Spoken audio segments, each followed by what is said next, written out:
नीलेश आपने पूछा कि प्रेम क्या है? ये प्रेम है। जरा कृष्ण को देखो। कभी कभी हमें पूज्य रामायणी जी की बात बहुत याद आती है। रामायणी जी वो गीत बहुत अच्छा गाते हैं। हे मुरलीधर, हे मुरलीधर छलिया मोहन, हम भी तुमको दिल दे बैठे। हे मुरलीधर छलिया मोहन, हम भी तुमको दे बैठे। गम पहले से ही कम तो न थे, गम पहले से कम तो न थे। एक और मुसीबत ले बैठे। हे मुरलीधर, भगवान कृष्ण की प्रीति भी अटूट है। तो नीलेश आपने पूछा कि प्रेम कैसा हो? जैसे सूर्य में सूर्य की रोशनी रहती ना, वैसा प्रेम। जैसे मिठाई में मिठास रहती ना, वैसा प्रेम। जैसे हनुमान जी में अष्ट सिद्धियां व्याप्त हैं, वैसा प्रेम हो। जैसे भगवान कृष्ण में चपलता है, चंचलता है, वैसा प्रेम हो। एक बात और, हम बात आगे बढ़ाने के पहले, आपका दूसरा प्रश्न लेने के पहले एक प्रार्थना हम आप सबको और बहुत विनम्रता पूर्वक करें। समर्पण हो जाने का मतलब यह भी नहीं है कि तुम अपना अस्तित्व मिटाओ। प्रेम लेने का प्रतीक नहीं है, प्रेम समर्पण का प्रतीक है। और हम बाहिक प्रेम पर भरोसा करते हैं, अंतर मन पर प्रेम उतरता ही नहीं। आज भगवान राम प्रकट भय, बहुत अच्छा है। कल परसों कथा में भगवान कृष्ण का जन्मोत्सव होगा, यह भी बहुत अच्छा है। लेकिन बात यह है कि कितनी बार भगवान कृष्ण प्रकट नहीं भय, और तुमने कितनी भागवतें नहीं सुनी, कितनी बार तुमने कंस को नहीं मारा, कितनी बार राम कथा सुन करके तुमने रावण को नहीं मारा। पर कभी एक बार अपने आप अंदर झांक कर देखना, क्या तुम्हारे अंदर का रावण मरा? क्या तुम्हारे अंदर का कृष्ण जागा? क्या अंदर का तुम्हारे राम जागा? जब तक तुम्हारे अंदर का रावण मरेगा नहीं, अंदर का राम जगेगा नहीं, अंदर का कंस मरेगा नहीं, अंदर का कृष्ण जगेगा नहीं, तब तक तुम्हारी कथा सुनना सिर्फ एक व्यवस्था है, अवस्था नहीं है। सिर्फ एक व्यवस्था है। भक्ति के पथ पर ले जाने के लिए प्रेरणा है। तुम भक्त नहीं बने, यूं कहें हम भी भक्त नहीं बने। आप भक्त तब कहलाएंगे जब अंतर मन में प्रस्फुटित हो जाए भक्ति। वो गोपियों की तरह, गोपियों की तरह कैसी? बाटन में, घाटन में, बीथन में, बागन में, वृक्षन में, बेलन में, बाटका में, वन में, दरन में, दीवारन में, देहिरी दरीचन में, हीरन में, हारन में, भूपन में, तन में, कानन में, कुंजन में, गोकुल में, दामन में, घन में और धन में, जहां जहां देखूं तह श्याम ही दिखाई दे, सालिग्राम छाए रहे नैनन के मन में। ऐसा प्रेम प्रकट हो, ऐसी भक्ति प्रकट हो आपके अंदर। पर जहां देखो तो गोस्वामी जी की वो पंक्ति सिद्ध हो, हरि व्यापक सर्वत्र समाना, प्रेम ते प्रकट हो ही मैं जाना, ईशावास्यमिदं सर्वम। मैं जहां जहां देखूं वहां ब्रह्म ही दिखाई। क्या रावण जानता नहीं था कि ये ब्रह्म है? इतना जानने वाला रावण जानता था कि ये ब्रह्म है। पर किसी ने रावण से पूछा कि एक बात हमें समझ में नहीं आई, आप जानते हो, त्रिकालज्ञ हो, आपको पता है, और उसने मान भी लिया रावण ने कि ये ब्रह्म है, भगवान राम। खरदूषण मोसम बलवंता, इन्हीं को मारे बिनु भगवन। जब खरदूषण को भगवान राम ने मारा, तब रावण ने ये तय कर लिया ये ब्रह्म है। क्यों? खरदूषण मोसम बलवंता, इन्हीं को मारे बिनु भगवन। हमारे समान बलवान है खरदूषण, इन्हें भगवान के अलावा कोई नहीं मार सकता। लेकिन फिर भी किसी ने पूछा, जब तुम जान गए हो कि ये ब्रह्म है, भगवान है, तो तुमने भगवान से अपराध क्यों लिया, भगवान से दुश्मनी क्यों ली, उनकी पत्नी का हरण क्यों किया, भक्ति माता जानकी जी का हरण क्यों किया? रावण ने बड़ी गजब की बात बोली। बोला देखो भैया, अपन है तामसी, तो भजन तो अपन से होना नहीं है। आदमी दो ही लोगों को बार बार याद करता है, या तो प्रेमी को या दुश्मन को। तो प्रेम तो होना नहीं है। दुश्मनी में हमें ऐसा है कि दुश्मनी बनी रहेगी तो याद तो बनी रहेगी। और भैया याद बनाए रखने के लिए, अच्छा तो किसी ने कहा चलो ठीक है दुश्मनी कर ली, ये तो ठीक है, पर उन्हें तुमने लंका क्यों बुलाया? दुश्मनी कर ली, वहीं कोई उपद्रव कर देते, वो बाण मार देते, तुम मर जाते, उद्धार हो जाता, झंझट खत्म। बोले वाह, हम अकेले मर जाते तो जो बाकी राक्षस कहां जाते, ये तो बचे ही रहते। और धीरे से रावण बोला, जो हमारे प्रभु है ना, हमारे गुरुजी पता है कौन? किसी ने पूछा कौन है? बोले शंकर जी। बोले अच्छा, शंकर जी तुम्हारे गुरुजी? हाँ। पर तुमने कभी गुरु की मानी है? और कुछ लोग दुनिया में ऐसे होते हैं, गुरु की नहीं सुनते, गधों की सुन लेते।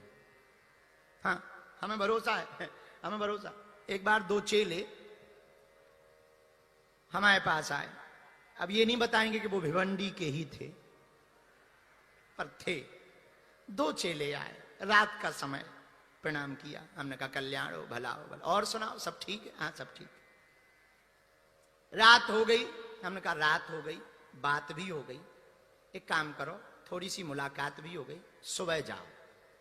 लेकिन हम चेले तो मुंबई के, मुंबई का पानी अलग लेवल का होता है। बोले नहीं नहीं, हम तो रात को ही जाएंगे, गुरुजी बहुत काम है, बहुत काम है। हम कहा जब ज्यादा ही काम है तो फिर जाओ, अपना क्या जाता है। उन्होंने प्रणाम किया, चले गए। लेकिन रास्ते में जैसे ही बागेश्वर धाम निकले, लंबा सा सांप गाड़ी के सामने से रास्ता काट गए। तो दूसरा वाला बोले देख देख देख, सांप सांप। दूसरा बोला है जंगल है, सांप तो बने ही रहे, चलो। आगे गए तो बिल्ली रास्ता काट गई। तो फिर एक बोला देख देख देख देख, बिल्ली। और गुरुजी भी रोक रहे थे कि रात को मत जाओ। अरे जंगल है, कुत्ता बिल्ली तो घूमते ही रहते, चल। तब तक जैसे ही 5 किलोमीटर बागेश्वर धाम से निकले तो बीच रोड पे एक गधा रो रहा था। गधा। अच्छा, इन्होंने कभी गधा रोते देखा नहीं। अब दोनों को डर लगने लगा कि पहले सांप मिला, फिर बिल्ली मिली, अब आज तक गधा रोते नहीं देखा, आज गधा मिल गया, लगता है कुछ बड़ा खतरा है। तो रात को वो रिटर्न हुए। हम तो सो गए थे, दरवाजा खटखटाया। उनका क्या बात है भाई? अरे तुम वापस आ गए, क्या बात है, गए नहीं? बोले गुरुजी रास्ते में गधा रो रहा था। तो हमें बड़ी हंसी आई। बोले हंस क्यों रहे? हम कहीं गुरु की सुनी नहीं, गधे की सुन ली तुमने। हम रोकते रहे, सो तुम रुके नहीं, गधा रोता मिल गया सो तुम रुक गए। गजब के लोग हैं। तो ऐसे भी चेले कि गुरु की सुनते नहीं, गधों की सुन लेते। एक जने हमसे कह रहे थे, अब रहे होंगे मुंबई के और भिवंडी के, एक जने हमसे कह रहे थे प्रणाम करने से क्या होता है? क्या होता है? माथा रखने से क्या होता है? माथा रख दिया, लो अब क्या हो गया? हम कहा ऐसा होता कुछ नहीं है। माथा रखना एक प्रतीक है, झुकना सिखाना गुरु का काम है। अरे बोले ये सब बातें, ये सब आपको तो बड़ी बड़ी बातें आती हैं, तो आपसे कोई जीत सकता नहीं है, तो बड़ी बड़ी बातें बेफिजूल है। तब हमने कहा कि इसको तो तर्क से ही मारना चाहिए। तब हमने कहा इधर आओ। बोले जी। हम कहा मोहर देखी तुमने? मोहर? हाँ देखी। हम कहा मोहर में जो अक्षर होते हैं, सील होती जो मोहर, उसमें उल्टे होते हैं, लेकिन स्याही लगा के जैसे ही कागज पे लगाओ वो सीधे वो कर जाते हैं। हाँ जी या ना जी? बोले बिल्कुल। हमने कहा भैया वैसे ही जब भाग्य की रेखाएं उल्टी हो जाएं तो अपना माथा गुरु के चरणों में रख देना, वो सीधी होकर करके आ जाएंगे जीवन में। पर रावण तो रावण नाम ही है दशानन। अच्छा, जिसके 10 मुंह हो वो दशानन। एक मुंह हो तो बात करें, 10 मुंह वाले से क्या हलवा बात करोगे? 10 मुंह वाले से क्या बात करोगे? कभी एक मुंह चुप हो जाए, दूसरा वाला जवाब देवे, तब तक तीसरा वाला कंटाप लगा देवे, क्या कर लोगे? हाँ, एक ये झापड़ मार दे, आफत हो जाएगी। तो 10 मुंह वाला, इसलिए इसका नाम है दशानन। 10 आनन, इसलिए दशानन। अच्छा, एक जने कह रहे थे गुरुजी एक संत से, हमसे तो नहीं, महाराज रावण के क्या 10 ही मुंह थे? तो संत ने भी बड़ा गजब का जवाब दिया, बोले देखा तो हमने भी नहीं है, पढ़ा है कि 10 ही मुंह थे। तो बोले एक दिक्कत है। बोले क्या? बोले रावण सोता कैसे होगा? बोले मतलब? बोले भाई लेटता तो होगा, बेड पे बड़ा बना होगा, लेकिन टेंशन इस बात की है कि वो करवट कैसे बदलता होगा। और करवट बदलता होगा तो या तो फिर जो मुंह है वो स्प्रिंग होंगे, या फिर उसे पहले खड़ा होना पड़ता होगा और फिर लेटना पड़ता होगा करवट। तो बड़ी गजब की जवाब उन संत ने दिया। बोले भैया जो ज्यादा मुंह वाला होता है वो सोता ही नहीं है, ना सोता है ना दूसरों को सोने देता। तो धन्य है रावण। रावण से किसी ने कहा कि हमने मान लिया कि तुम भगवान से शत्रुता रखकर भगवान के दर्शन करके अपनी नगरी में बुलाना चाहते, पर प्रश्न ये उठ रहा है कि भगवान को अपनी नगरी में क्यों बुलाना चाहते? रावण बड़ी गजब की बात बोलता है। बोले सुनो, हमारे गुरु कौन? बोले शंकर जी। अब बोले शंकर जी के हृदय में कौन है? रामस्य हृदयम शिवः शिवस्य हृदयम रामः। राम जी के हृदय में शंकर जी का वास है, शंकर जी के हृदय में राम जी का वास है। तो बोले हमारे गुरु जी शंकर जी। रावण बोलता है और शंकर जी के आराध्य राम जी, और राम जी का संकल्प क्या है? निश्चरहीन करो मही भुज उठाए प्रणकीन। बोले पृथ्वी से निशाचरों का मैं नाश कर दूंगा, ऐसा राम का संकल्प है। तो हम तो अपने स्वामी के संकल्प को पूरा करने के लिए उपद्रव कर रहे, ये रावण का मत। तो किसी ने कहा कि ठीक है, ये भी हमने मान लिया। आहा, आज राम जी का अवतार है तो ये बात बोलने योग्य है। राम जैसा कोई हो भी नहीं सकता, तो रावण जैसा कोई शत्रु भी नहीं हो सकता। राम अगर मर्यादित हैं, राम इस देश के दुनिया के मानवों की आचार संगता है, रावण जैसा शत्रु भी नहीं हो सकता। आहा, राम जी राम सेतु के किनारे खड़े हैं रामेश्वरम में। जामवंत जी को बुला करके कहा, दक्षिण में एक रामायण है कंबन रामायण, क्या अद्भुत वर्णन है कंबन रामायण में। राजा कंब ने लिखा, सम्राट चक्रवर्ती राजा कंब का लेख है, बड़ा प्यारा लेख है। राम जी खड़े हैं समुद्र के किनारे। राम जी ने अपने मंत्री जामवंत से कहा कि हमारा मन है लंका में प्रवेश करने के पहले भगवान शंकर की प्राण प्रतिष्ठा की जाए, और प्राण प्रतिष्ठा करके भगवान शंकर को विराजमान करके विजय प्राप्ति का आशीर्वाद लेकर के लंका में जाया जाए। और हमें भरोसा है हे जामवंत, अगर ऐसा होगा तो हम लंका से विजय प्राप्त करके ही आएंगे। तो जामवंत जी ने कहा देरी किस बात की भगवान, कर दो प्राण प्रतिष्ठा। पर राम जी बोले एक दिक्कत है। बोले कौन सी दिक्कत? बोले हम हैं जंगल में, सबसे बड़ी दिक्कत यह है कि यहां ब्राह्मण कौन होगा, पूजा कौन करवाएगा? अब पूजा करवाने वाला ऐसा चाहिए जो परम सैव्य हो, शंकर जी का उपासक हो, तभी वो शंकर जी की ठीक से पूजा करवा पाएगा। और सुनो, हम हैं वैष्णव, सैव्य भी हो पर वैष्णव परंपरा को भी मानता। अब कौन ऐसा हो सकता? तो जामवंत जी बोले अब हम लोगों में से तो कोई ऐसा है नहीं, बाहर का पता नहीं, आप बताओ तो हम ढूंढ सकते हैं, ला सकते हैं। राम जी बोले एक है, पर जरूरी नहीं वो आ जाए। जामवंत जी बोले कौन? तो राम जी मुस्कुराते हुए बोले कि वो है लंका का राजा रावण। और जामवंत बुरा ना मानो तो तुम एक काम करो, एक बार जाओ प्रस्ताव लेकर, आचार्यत्व का प्रस्ताव स्वीकार करे, ब्राह्मणत्व का प्रस्ताव स्वीकार करे, रावण को ऐसा बोलो, क्योंकि वो कर्मकांडी है और व्यक्ति अपने कर्तव्य के पलायन से कभी भी विमुख नहीं हो सकता। हमें रावण पे इतना भरोसा है। तो जामवंत जी ने कहा महाराज बुरा ना माने तो एक बात पूछे, हाँ ये स्थापना किसके लिए कर रहे? बोले लंका में विजय प्राप्ति के लिए। और रावण रहता कहां है? बोले लंका में। बोले लंका किसकी? बोले रावण की। तो बोले क्या वो मूर्ख है क्या कि अपने ही हराने के लिए वो आशीर्वाद देने आएगा? राम जी बोले जाके तो देखो। और जामवंत जी गए, राजा कंब लिखते हैं कि जामवंत जी गए, और जैसे ही गए तो रावण तो त्रिकालज्ञ था, उसे पता लग गया। तुरंत मंत्रियों को कह दिया सुनो, वो जो जामवंत जी आ रहे हैं वो हमारे रिश्ते में पितामह लगते हैं, साथ सम्मान सहित हमारे पास ला।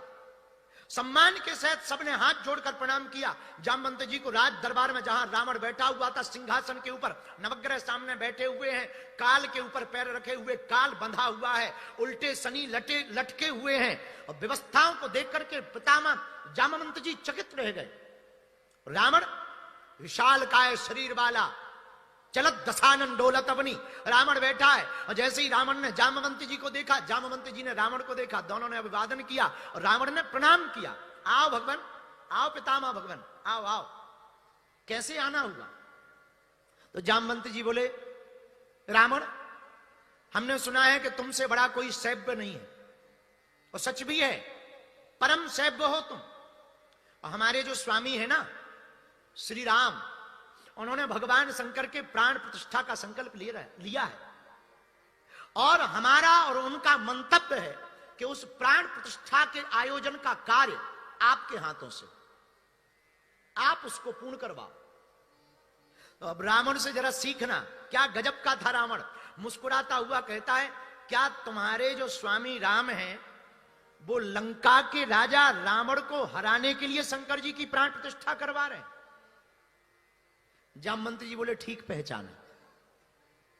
धीरे से रावण कहता है, क्या वो लंका पर विजय प्राप्त करने के लिए भगवान शंकर की प्राण प्रतिष्ठा करवा रहे? जामवंत जी कह रहे हैं, ठीक पहचाना। रावण कहता है कि सुनो, अब मैं आचार्य हूं, और आचार्य का कर्मकांडी ब्राह्मण का धर्म है कि कोई द्वार पर यजमान आ जाए तो उसे निराश नहीं भेजना चाहिए। जाओ, तुम अपने स्वामी राम से कह देना, मैं राजा लंका का रावण, आचार्य महापंडित रावण, तुम्हारे स्वामी राम की प्राण प्रतिष्ठा में आऊंगा। जामवंत जी जाने लगे, सब लोग चौंक गए, बोले गजब का है राजा।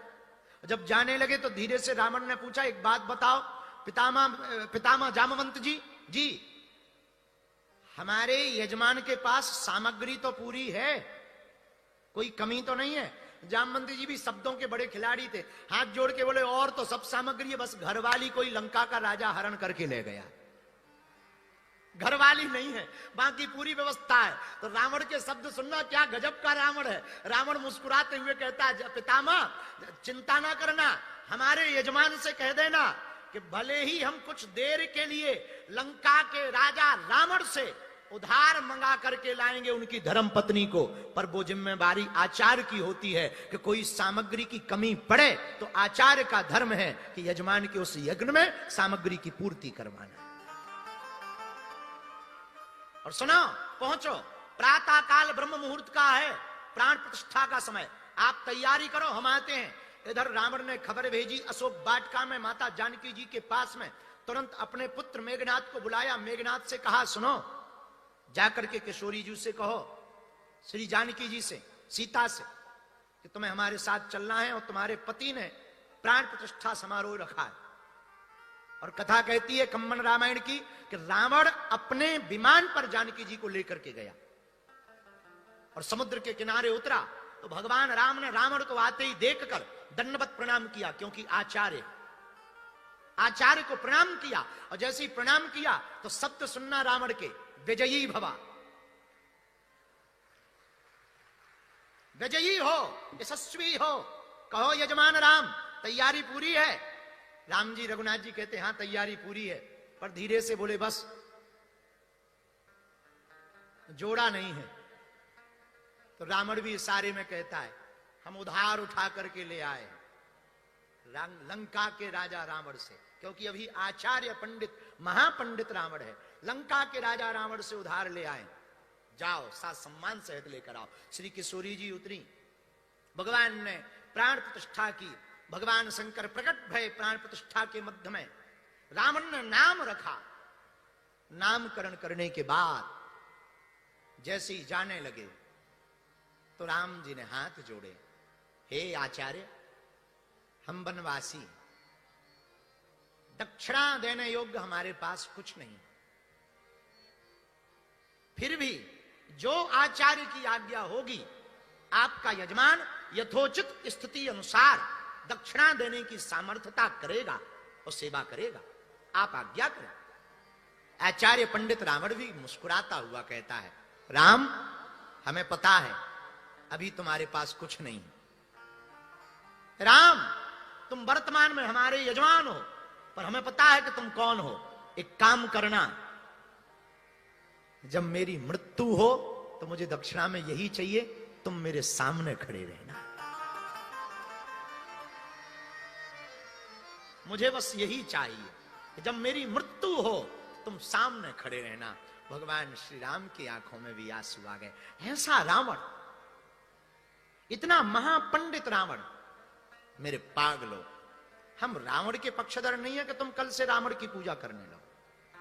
ये भी गलती मत करना कि हमारी कथा सुन के तुम कहो कि जब रावण इतना महान था तो कल से ही तुम स्टैचू शुरू कर दो। नहीं नहीं, जलाया ही जाना चाहिए। पर हम एक बात के बिल्कुल भी पक्ष में नहीं है कि तुम रावण को हर साल जलाते हो। दशहरा आता है, लोग कहते हैं अंदर के बुराई रूपी रावण को मारो। हमारा सोचना थोड़ा उल्टा है। मेरे पागलो, आज रामनवमी है, हम तुमसे कहते हैं रावण को मारने में अपनी ऊर्जा क्यों लगानी है, राम को जगाने में अपनी ऊर्जा लगानी चाहिए। रावण को मारने में ऊर्जा लगाओगे तो समय बर्बाद करोगे। राम को प्रकट करने में अगर अपनी ऊर्जा लगाओगे तो समय का सदुपयोग होगा। और मेरे पागलों, उजाला होता है, अंधेरा भाग जाता है, ये सिद्धांत है। राम अंदर जगेंगे, रावण अपने आप भाग जाएगा, अपने आप मर जाएगा। कोई प्रयत्न करने की आवश्यकता नहीं।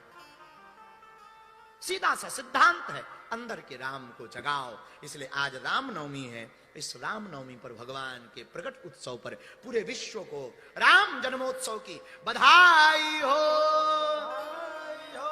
2 मिनट भावपूर्वक बाबा गोस्वामी जी के छंद को गा लो।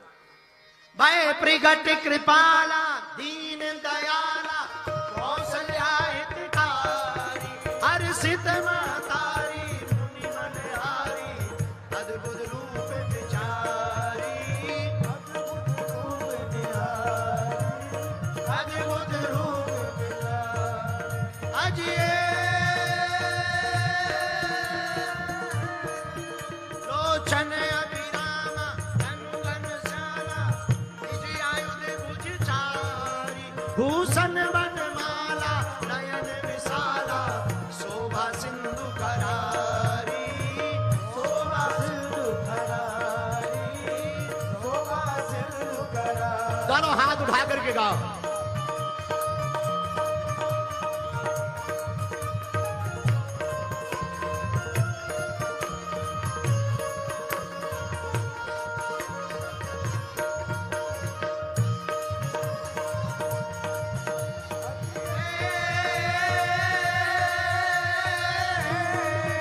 कह तुई कर चोरी अस्तुति तोरी यही विधि करो अनंता यही विधि करो अनंता माया गुण ज्ञान अतीत अमाना वेद पुराण बनता वेद पुराण बनता वेद पुराण बनता अजिए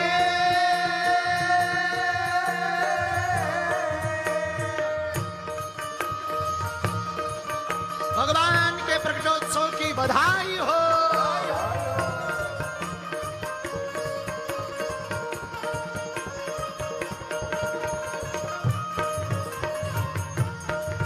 करुणा सुख सागर सब गुण आगर यही गावे श्रुति संता सो मम हित लागी जन अनुरागी भयो प्रकट श्री गंगा भयो प्रकट श्री गंगा भयो प्रकट श्री गंगा। ब्रह्मांड निकाया निर्मित माया रोम रोम प्रतिवेद कहे रोम रोम प्रतिवेद कहे वासी उपहासी सुनत धीर मति धीर न रहे सुनत धीर मति धीर न रहे सुनत धीर मति धीर न रहे। माता मुनि बोली सो मति डोली तजो तात यह रूपा यह रूपा कीजे सुशीला अति प्रिय शीला यह सुख परम रूपा यह सुख परम रूपा यह सुख परम रूपा। सुनी बचन सुजाना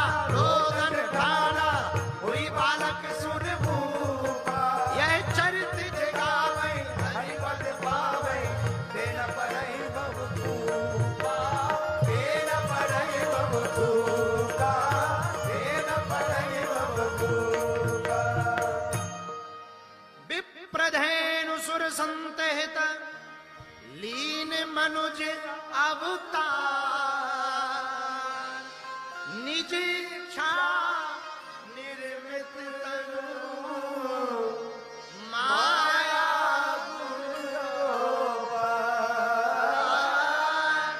माया। भगवान प्रकट भय, लेकिन कब प्रकट होते हैं? बाबा गोस्वामी जी ने इस बात को भी कहा, जब जब होए धर्म की हानि, बाढ़ही असुर अधम अभिमानी, तब तब धरि प्रभु विविध शरीरा, हरहि कृपा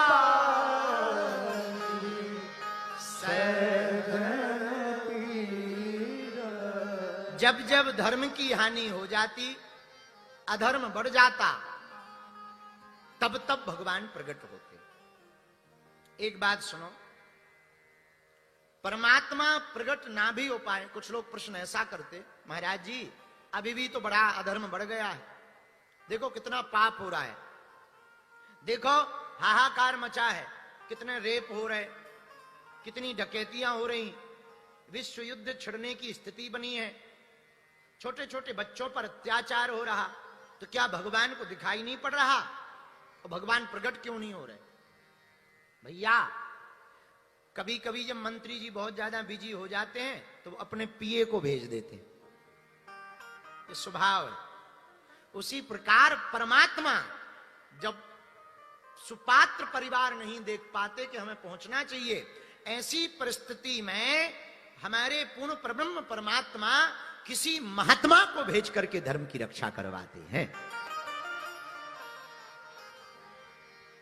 तो जो वर्तमान में इस पृथ्वी पर ऋषि रूप में सनातनी वैदिक परंपरा का अनुसरण करने वाले महात्मा हैं, बड़ी परंपरा से चल रहे हैं, गुरु के प्रति समर्पित हैं, साधना के प्रति समर्पित हैं, वैदिक निष्ठा के प्रति समर्पित हैं, अपनी आचार्य परंपरा के प्रति समर्पित हैं, ऐसे महापुरुष जो पृथ्वी पर चलते फिरते हैं, हमारी नजर में भैया जीते जागते वो संत ही भगवंत का रूप है। बोलो सीताराम। तो एक बात बोले, जिन्हें महात्मा में परमात्मा नहीं दिखाई देगा, उन्हें परमात्मा भी डायरेक्ट नहीं दिखाई देगा। चांद को देखने के लिए टेलीस्कोप की जरूरत पड़ती है, चांद के बहुत बारीकी से चांद के गड्ढे वड्ढे देखना हो ना, तो टेलीस्कोप लगाना पड़ता है, तब दिखाई देता है। हाँ जी या ना जी? हैं? उसी प्रकार भगवान को देखना है तो संत की दृष्टि चाहिए, राम जी को देखने के लिए हनुमान जी की दृष्टि चाहिए, और भगवान कृष्ण को देखने के लिए गोपियों की दृष्टि चाहिए। आहा, गोपियों की दृष्टि बड़ी अद्भुत है। दृष्टि क्या है? गोपी माखन बेचने जाती, मटकी रखे हैं सिर पे, आवाज लगा रही, माखन ले लो माखन, अरे भैया माखन ले लो माखन। और माखन बेचते बेचते वो गोविंद में इतनी डूब जाती है कि माखन बेचना भूल जाती है, और जोर जोर से चिल्ला कर कहने लगती, अरे कोई कन्हैया ले लो कन्हैया, अरे कोई कृष्ण ले लो कृष्ण, अरे कोई माधव ले लो माधव, अरे कोई चितचोर ले लो चितचोर। इस प्रकार से भाव में डूब करके पुकारने लगती है। ऐसी दृष्टि से ही गोविंद दिखाई पड़ते हैं। बोलो सीताराम, जोर से बोलो। हमने एक